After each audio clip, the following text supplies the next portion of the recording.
Hey, j'espère que vous allez bien. Aujourd'hui je vous retrouve dans une nouvelle vidéo. Aujourd'hui du coup on va tester quelques nouveautés. Alors il n'y a pas que des nouveautés parce que forcément il y a des produits à force de les tester, j'en ai plus en stock. Et on va notamment tester le plus gros, ça va être la palette Dream de Fab Factory.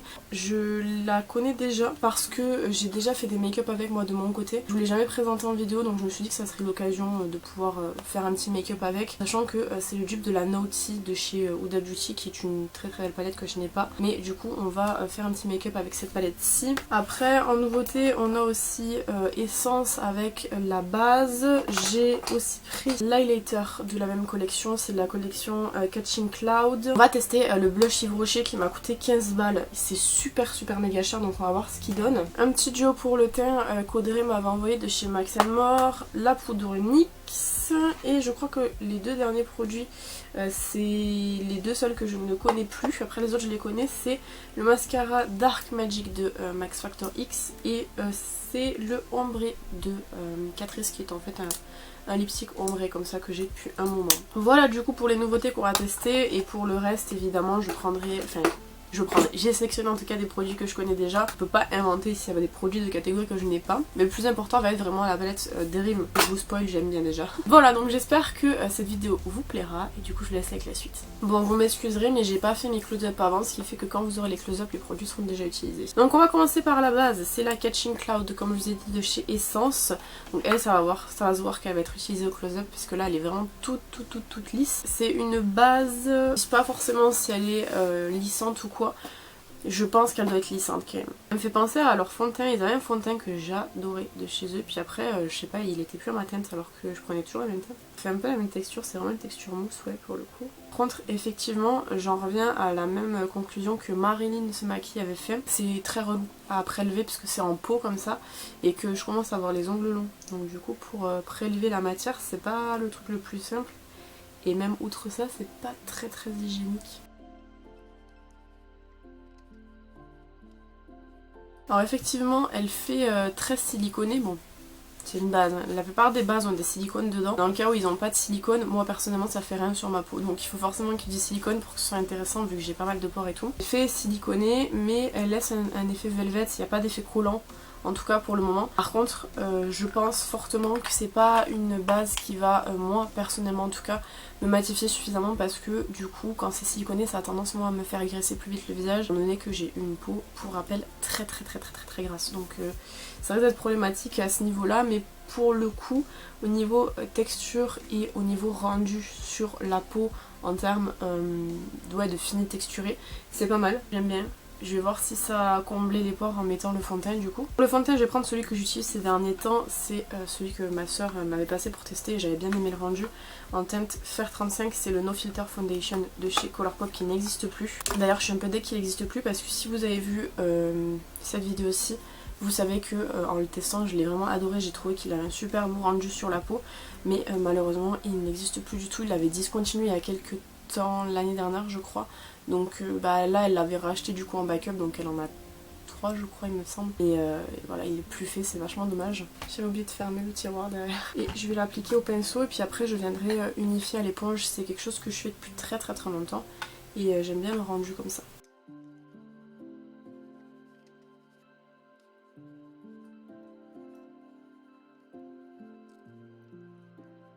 Et là du coup je prends mon éponge. Une éponge de chez Max & More que vous trouvez chez Action, c'était l'eau 3, elles sont très bien et je viens tapoter.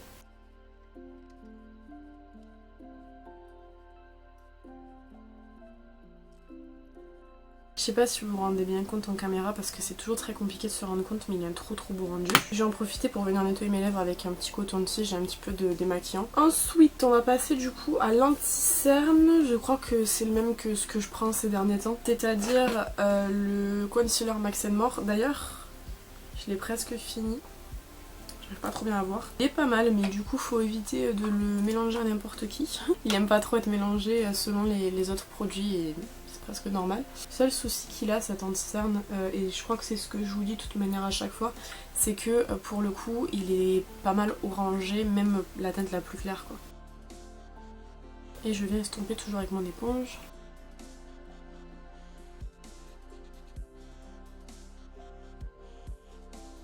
Voilà, ça c'est bon, pour le moment ça va. Pour le moment le teint a l'air d'aller. En même temps on a appliqué juste la base et le fond de teint.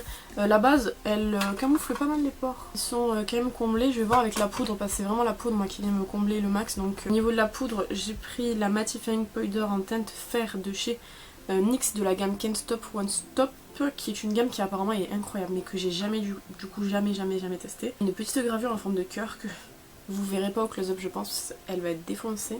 Elle est très mignonne. Et moi au niveau de la poudre ça fait quelques temps que je l'applique à la houppette, même les poudres compactes, donc je vais essayer. Enlever les petites stries. On va venir essayer pour voir ce que ça donne avec une houppette.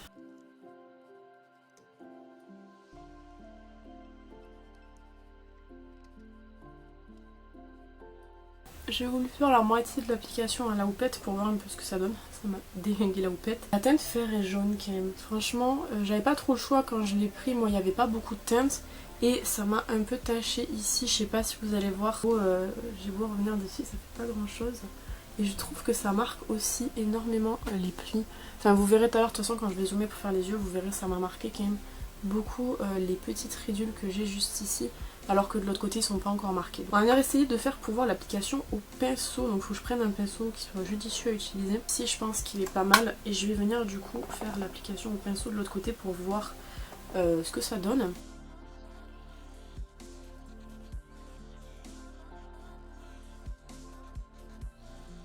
Ça fait des années que j'avais pas fait d'application d'une poudre compacte comme ça au pinceau, c'est étrange. Du coup ça matifie effectivement quand même, mais on n'est pas du tout sur la même matité que de l'autre côté, donc je vais venir juste rematifier après. Mais ça marque moins du coup le contour des yeux. Ça apporte pas la couvrance qu'apporte l'autre côté vraiment à la houppette où vous venez presser la matière, donc vraiment ça vient s'intégrer et tout. Par contre ouais, le rendu est quand même joli, c'est mat, mais moi je préfère le côté à la houppette, donc je vais venir juste houpetter le reste de mon faciès. Par contre l'un comme l'autre c'est vraiment zéro pour les stries. J'ai oublié de le faire d'un côté donc c'est un peu relou, mais bon tant pis c'est pas grave. Je range en même temps, ne m'en voulez pas. Donc ouais, la poudre ça va, elle est pas mal. Un peu jaune quand même, franchement on est sur la teinte fer, je crois que c'est une des teintes les plus claires. Et si vous avez la teinte de peau plus claire que moi, franchement ça va pas être ouf sur vous je pense. Je vous fais un petit zoom juste pour que vous voyez un peu ce que ça donne de près. Donc ça a marqué un peu dans le pli du nez là, mais bon, avec le général ça fait toujours ça. Ça a marqué comme je vous ai dit là dans le pli de l'œil là. Puis de l'autre côté c'est un peu moins marqué. Bon maintenant je suis venue repasser à la houppette donc forcément ça a marqué un peu mais moins. Et les pores sont très bien camouflés je trouve. Pas mal du coup le teint pour le moment. On valide. Je sais plus à quelle distance on était mais on va remettre là, c'est pas très grave. Donc ensuite du coup on a ce petit duo pour le teint qu'Audrey m'avait envoyé. C'est le Bronze and Highlight en teinte Goddess Glow. En fait c'est tout simplement un bronzer poudre et un highlighter poudre de chez Max & More. Je crois qu'elle l'avait essayé, qu'elle avait pas aimé parce que c'était pas la bonne teinte pour elle il me semble, quelque chose comme ça. Donc nous on va juste venir se concentrer sur le bronzer parce qu'après l'highlighter je veux tester celui de chez Essence pour voir ce qu'il donne. J'en prends un peu sur mon pinceau non pas Max & More, McQueen. Tapoter quand même parce que c'est très poudreux et on va voir ce que ça donne.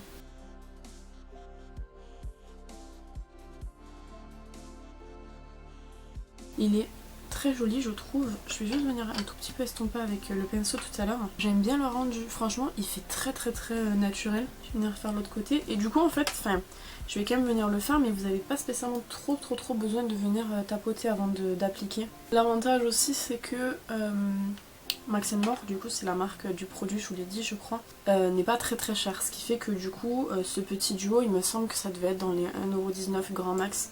Donc c'est vraiment pas mal. Je vais venir faire mon nez. Alors j'ai mes pinceaux pour les yeux qui sont vraiment trop loin. Il faut que je trouve un système pour qu'ils soient beaucoup moins loin parce que sinon je vois rien du tout. J'ai pas la chance d'avoir un nez en trompette. Je sais que ma soeur et mon copain ils ont le nez en trompette, ils ont de la chance. Moi pas. J'ai pas le nez champignon comme ça, c'est trop beau, j'aime trop. Je sais pas si vous voyez le changement. Moi je vois un petit peu. Pas trop non plus, mais j'ai pas envie d'insister parce que sinon après ça m'a enlevé le fond de teint en dessous, mais bon, c'est déjà bien. Ensuite, ça, je vais être genre vraiment très pointilleuse sur ça parce que le blush Yves Rocher m'a coûté 15,90€, c'est hors de prix. C'est la teinte Acajou, vous avez quand même 3 grammes et quelques, je sais plus trop, 3 grammes de, ce qui est genre très peu cher. Et la dernière fois je le comparais avec le Kiko de la collection Blossoming, je sais plus trop quoi, qui était en fait un blush que vous aurez en test dans une autre vidéo, mais je sais pas trop quoi encore. Il lui coûtait 12€, 15€.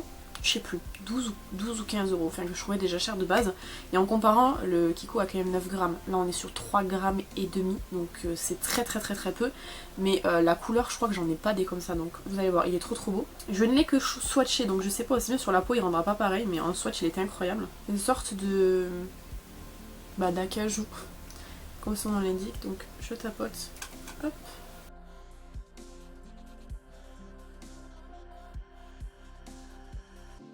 Il est incroyable. Sur la peau, c'est encore mieux qu'en swatch. Franchement, il est divin. Oh là là. Magnifique. Et il s'estompe à merveille. Les 15 euros passent un peu mieux là, du coup. Il est trop beau. J'en ai pas des comme ça, c'est sûr et certain. Il est pépite. Il est incroyable. Je vous jure que j'ai pas recompté, mais une cinquantaine de blushs, voire plus.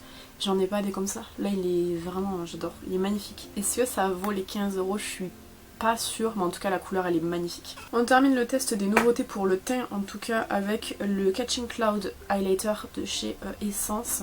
Alors je suis très collectionneuse, vous savez, donc je vais essayer de prélever la matière sans abîmer le dessin. Il y a des tout petits nuages dessus et magnifique. Les highlighters Essence de ce style là, je les achète assez souvent. Je les trouve juste trop beaux en fait, donc bon, c'est le côté collectionneuse qui parle. Donc je vais tapoter sur les nuages avec mon gros pinceau, mais je vais essayer de pas les abîmer parce que franchement j'aurais trop le seum. On est sur un highlighter qui est relativement discret, un petit peu rosé comme ça. J'aime vraiment beaucoup. Je m'attendais pas à autre chose d'Essence quand même. C'est de la bonne qualité pour le prix parce que celui-ci, si vous avez vu mon haul Primor que je vous mets juste ici là, 3 € et quelques je crois, donc c'était vraiment pas cher et très bonne qualité comme toujours. Mais bon, c'est pas l'highlighter de fou qui va vraiment venir vous briller tout le visage. Là il est vraiment très discret mais en même temps il est très naturel et très joli. Et en spray j'utilise le Super Fix Ultra Matte, je crois qu'il s'appelle, de Révolution, qui est celui que j'utilise tout le temps depuis que je l'ai. Pareil, je l'ai acheté chez Primor. C'est pas spécialement un mauvais spray, mais je vous dis pareil à chaque fois, il me fixe pas plus que d'habitude quoi, donc c'est un peu dérangeant sachant que soi-disant c'est le dupe du All Nighter de chez Urban Decay. En tout cas j'ai jamais testé l'Urban Decay, mais tout le monde dit qu'il tient super bien et celui-ci moi sur moi il tient pas du tout, donc bon. Bon, j'ai zoomé, on va venir faire les sourcils comme toujours. J'utilise le Caradium, je sais pas trop encore si je ferai la barre d'infos complète parce que d'habitude je le fais et personne ne regarde, donc bon. Et en tout cas si jamais vous voulez une référence d'un produit et que j'ai pas fait la barre d'infos par flemme, n'hésitez pas à me demander, je vous le donnerai. Parce que franchement je passe des heures et des heures à faire les barres d'infos, à rechercher les produits avec les liens valides et tout, et personne ne regarde. Il est très bien, voilà.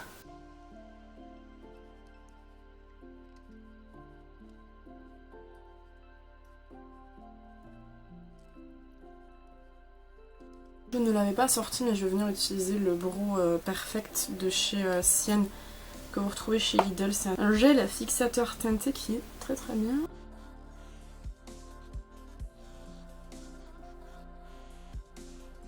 Comme ceci. Bon là ça fait très vénère parce que j'ai pas encore fait mes yeux, mais ça va aller, vous inquiétez pas. Hop, donc on va passer à la palette qui s'appelle exactement la palette Seductive Dream. Elle s'appelle pas juste Dream, c'est marqué là. Qui est une très belle palette qui, comme je vous l'ai dit tout à l'heure, est le dupe de la Naughty de chez Huda Beauty. En genre 15 fois moins cher quand même, parce que elle coûte... la Naughty elle doit coûter dans les 50 € je crois, ou 60 €. Celle-ci c'est 3 et quelques je crois, quelque chose comme ça. Donc au niveau des teintes, vous avez des teintes qui sont nude rosé un petit peu, avec ici une sorte de... je sais pas trop, c'est un gel pailleté avec les petits, comme Huda en fait, les petites billes à l'intérieur. Celle-ci c'est Audrey qui me l'a envoyée parce que moi j'arrivais pas à la trouver par chez moi. Et je l'ai déjà utilisée, j'ai utilisé cette teinte-ci notamment qui est très jolie. Et là on va faire un make-up très simple comme toujours, je vais pas me prendre la tête à faire des trucs de fou. Vous aurez normalement, si je dis pas de bêtises, c'est au mois de septembre, j'ai une collaboration qui est prévue. Où là vous aurez un make-up de malade, d'accord? Donc on va un petit peu se calmer avant le mois de septembre et tout, mais en tout cas on va venir utiliser celle-ci. Donc au niveau de ce que je vais venir faire, je vais venir faire tout simplement un creux de paupière assez intense avec un estompage pour que ça floute un petit peu le truc, avec un aplat paupière mobile probablement avec la teinte marbrée qui est juste ici, parce que c'est la plus lumineuse des teintes marbrées qu'il y a, et puis comme ça on pourra voir un petit peu ce que ça donne, ce sera suffisant je pense. Au niveau de la base, je vais venir quand même en mettre une, je vais venir mettre la base A-Primer de chez Anastasia Beverly Hills, qui est une bonne base si jamais vous voulez une base des paupières tout simplement.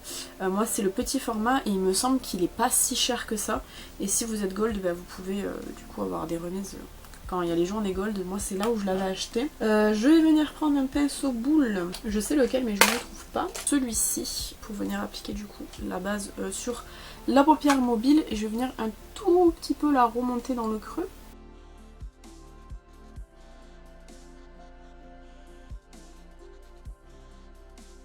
D'abord m'occuper de cet œil parce que j'ai peur que la base elle sèche, mais vous voyez ça me fait tout le temps ça avec la base, des grosses taches et puis après ça se voit sur le make-up donc c'est un peu relou. Donc il n'y a pas de miroir, c'est dommage mais bon après elle coûte pas très cher donc bon. On va venir prendre la teinte violetée qui est juste ici, qu'on va venir mettre à un creux de paupière.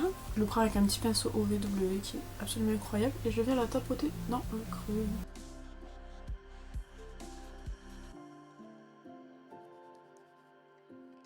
Je vais venir estomper cette teinte avec ce qui me paraît être la teinte la plus claire et qui irait le mieux. Même si c'est pas la teinte la plus claire, je sais même pas si c'est celle qui irait le mieux, mais en fait il n'y a pas trop de teinte claire. Je vais venir estomper avec Sunset, juste ici, qui est beaucoup plus orangée, parce que nous on avait pris celle-ci au tout départ. On va prendre Sunset quand même pour venir essayer, parce que j'aime bien la teinte. C'est vrai que du coup elle est beaucoup plus orangée. Et je vais venir la prendre avec un pinceau, pareil, OVW je pense. Très bien ces pinceaux, je vous en ai parlé en vidéo plusieurs fois je crois. Ils sont très bien, ils coûtent pas très cher, donc si vous cherchez des bons pinceaux, ceux-là sont vraiment très bien. Et je viens déposer la matière.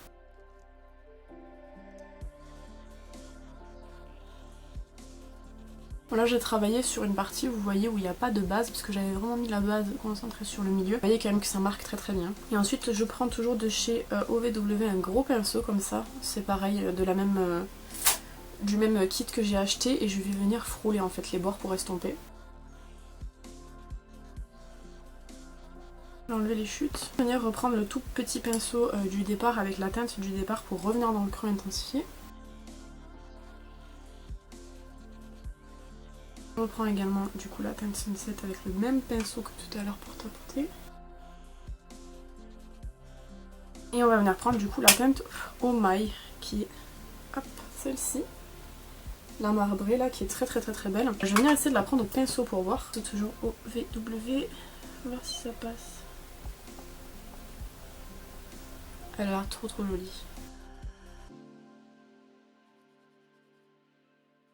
Alors c'est vraiment un topper pailleté, vraiment il me semble que dans Huda c'est ça aussi, c'est un topper pailleté donc c'est pas le truc le plus intense que vous pouvez avoir en termes de fard à paupières quoi, enfin vous pouvez mettre un truc en dessous, c'est beaucoup plus joli quand vous mettez une teinte en dessous et ensuite vous venez passer par dessus le topper pailleté. Par contre ma poudre elle a bougé en dessous, je vais essayer de venir rattraper ça, attendez. Je pensais que ma poudre avait bien scellé, tout mon fond de teint et tout, et en fait ça fait des taches là, je sais pas si vous allez voir. Quand j'ai balayé ça a vraiment tout enlevé là, je suis dégoûtée. Ouais là vous voyez la différence entre là et là. C'est un carnage, mais la poudre elle a rien scellé du tout en fait. Et j'ai beau venir represser par dessus, ça fait rien du tout. Putain c'est chier. Je vais pas venir tripoter le truc pendant 20 ans, j'ai pas le temps. De l'autre côté avec la base. Bon, là on en est au même point des deux côtés. On va venir faire le ras de cils inférieur en reprenant la teinte le violeté qu'on va venir mettre en muqueuse, enfin en dessous là, en ras de cils inférieur. Grossier parce que de toute manière ça va être estompé. Et ensuite je viens juste prendre le pinceau du... Désolée pour le bruit, ça fait des travaux encore. Je vais prendre le pinceau du départ et il n'y a rien dessus donc je vais juste venir balayer un petit peu pour estomper. Avec un pinceau sans matière vraiment ça tient quasiment pas. Mais bon, tant pis, on va juste revenir un tout petit peu tapoter. Écoutez, c'est pas la meilleure palette que j'ai pu tester en termes de palette petit budget, mais après c'est vrai qu'on peut pas être non plus extrêmement exigeant, elle coûte très peu cher. Donc pour le prix qu'elle coûte, moi je trouve qu'elle est très bien. Après vous attendez pas non plus à avoir une qualité de malade, vous estompez, ça s'enlève un petit peu, faut venir travailler longtemps les fards à paupières. Mais pour le prix, moi je trouve qu'elle est quand même très bien. En crayon, je vais venir mettre le Max Moore en référence Creamy Top, qui est comme ça. Je vais le mettre du coup à l'intérieur de mon œil évidemment. Ils sont trop bien les crayons Max Moore, franchement pour le prix ils sont vraiment très bien. Comme le make-up ne me satisfait pas plus que ça, enfin je le trouve bien mais sans plus, je vais venir prendre mon liner qui s'active à l'eau de chez Paris M. Moi c'est la référence Burnt, celle-là toute noire. Je vais venir mettre de l'eau à l'intérieur et on va venir essayer de faire un double liner. Parce que franchement, je suis pas convaincue par le maquillage. C'est pas la qualité, c'est juste le maquillage, je le trouve pas incroyable. Donc on va venir essayer de rattraper ça. Utiliser un brumisateur comme ça. Je vous conseille d'acheter ce genre de truc pour humidifier vos liner cake. Et les sprays avec de l'eau à l'intérieur, ça fait des grosses taches et tout. Et je vais venir prendre un petit pinceau.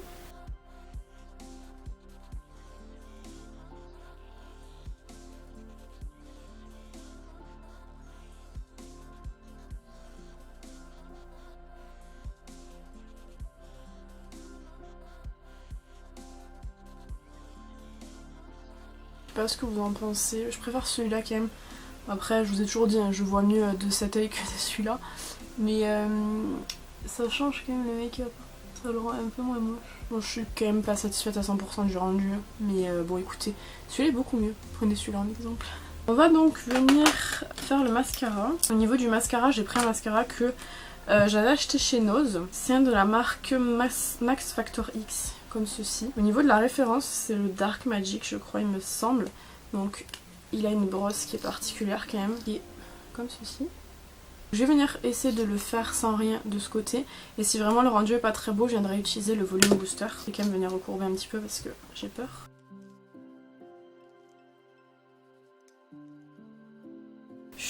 J'aime pas du tout le rendu. Putain, je viens de voir, ça m'a fait pareil de ce côté. Oh là là, mais misère.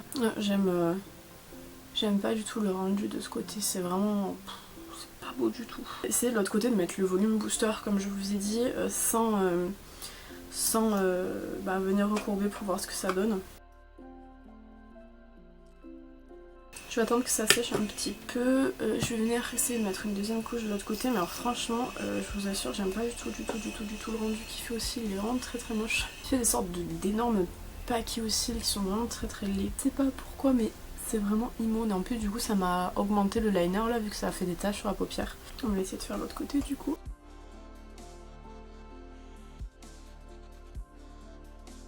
Bon, le rendu avec la base est beaucoup plus joli. Mais ça reste quand même un rendu dont je suis vraiment pas du tout fan en fait. Donc non, le mascara j'aime pas non plus du coup. Et du coup le dernier produit, c'est un truc qui était vachement à la mode il y a quelques années, bon maintenant un peu moins quand même. C'est le Ombre Two Tone de chez Catrice. Alors moi j'ai la référence 60. Donc c'est je crois un bordeaux et un rouge. Mais alors le bordeaux il est très bordeaux quand même. On va essayer mais je pense que je vais pas aimer.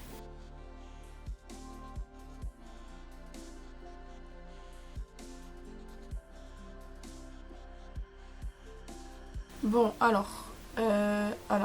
contrairement à ce que je pensais, la couleur est beaucoup plus jolie et correspond quand même plus à ce que j'avais peur, quoi que ce soit pas très joli. Le problème de ce genre de produit là, ça reste toujours la même chose, c'est qu'en fait forcément quand vous venez en haut, faut le tenir dans ce sens là pour avoir le plus foncé au contour, et quand vous arrivez en bas, faut changer.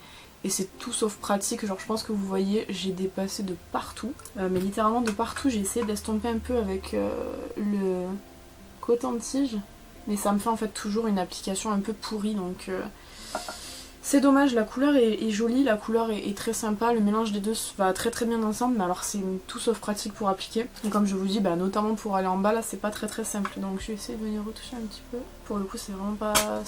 En fait c'est joli mais c'est pas pratique quoi. Bon du coup voici le rendu final du make-up. Dans l'ensemble c'est pas forcément que je suis méga déçue, mais disons que ce qui m'a le plus plu ça reste le blush. Donc tout ce qui va être teint, je trouve ça très sympa. Les produits que j'ai testés j'ai bien aimé. Pour les yeux je suis pas très fan. Bon, notamment parce que déjà le mascara m'a fait des taches ici et que du coup ça m'a fait un liner super épais. Je vais voir si je peux rattraper ça hors caméra. C'est toujours méga relou quand ça fait ça les mascaras. La brosse est pas trop adaptée je trouve, et franchement j'ai pas trop aimé. Après la palette, je vous dis ce que je vous ai déjà dit tout à l'heure, c'est à dire que pour le prix elle est intéressante. Maintenant c'est pas non plus une qualité de malade, faut pas croire que vous allez avoir du Huda pour ce prix là. Pas du tout, elle est bonne pour le prix, mais vous pouvez trouver ailleurs d'autres trucs plus sympas. Je sais notamment que W7 a fait une dupe aussi.